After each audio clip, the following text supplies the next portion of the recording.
What's going on? This is Jordan Jereb, and I got to tell you, if you think the government's going to do a good job protecting your property from fire, you might have another thing coming. So I'm going to give you a few practical tips on how you can protect yourself from fire, because taking your own steps to protect yourself from fire is a really, really good idea. You know, we got these California wildfires going on, and now more than ever, people are waking up to the fact that everything they've worked for can be destroyed by a fire, and you don't want that to happen. And that's why I keep multiple fire extinguishers, because fire can come from within your home.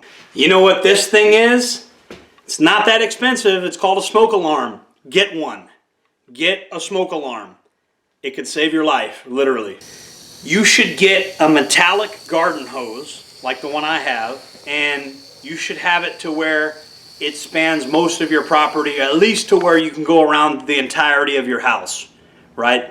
Preferably to where you can also spray some of that tree line down. And you need to have your fire pit where that hose can access. That way you can spray down the outside of the fire pit before you have a fire. The metallic hose is good because they last longer, and then plus I imagine that they would do better if they became in direct contact with flame.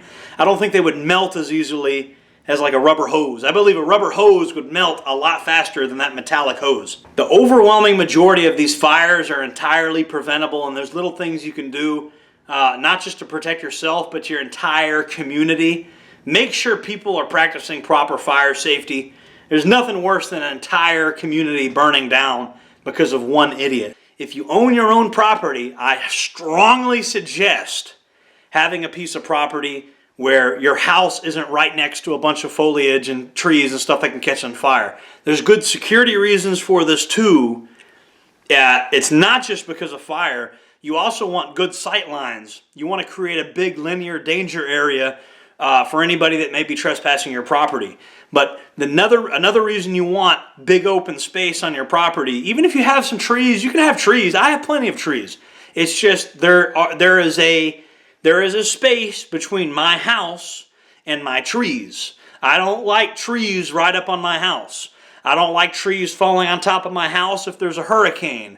I don't like trees catching on fire and then catching my house on fire. I don't like foliage that intruders can hide inside of.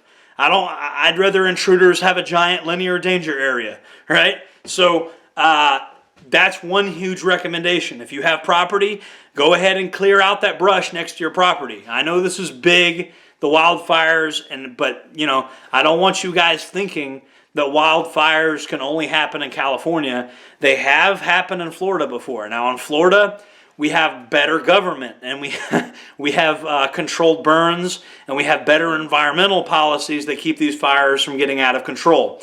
So Florida, you know, different state than California, much better policies. So fire extinguishers, huge. Make sure you have multiple fire extinguishers. Make sure you got a nice long metallic garden hose. Make sure that any dense vegetation around your house, get rid of that. You want clear lines of sight for security reasons anyway. And just kind of tighten it up, you know, and who knows, you may be glad you did it. You may save your entire property. And not only that, just having good practices like this can keep your neighbors safe too. It's harder for fires to spread when people do things like this. Practice fire safety. Be a good citizen. Be a good neighbor. Jordan Jereb signing off.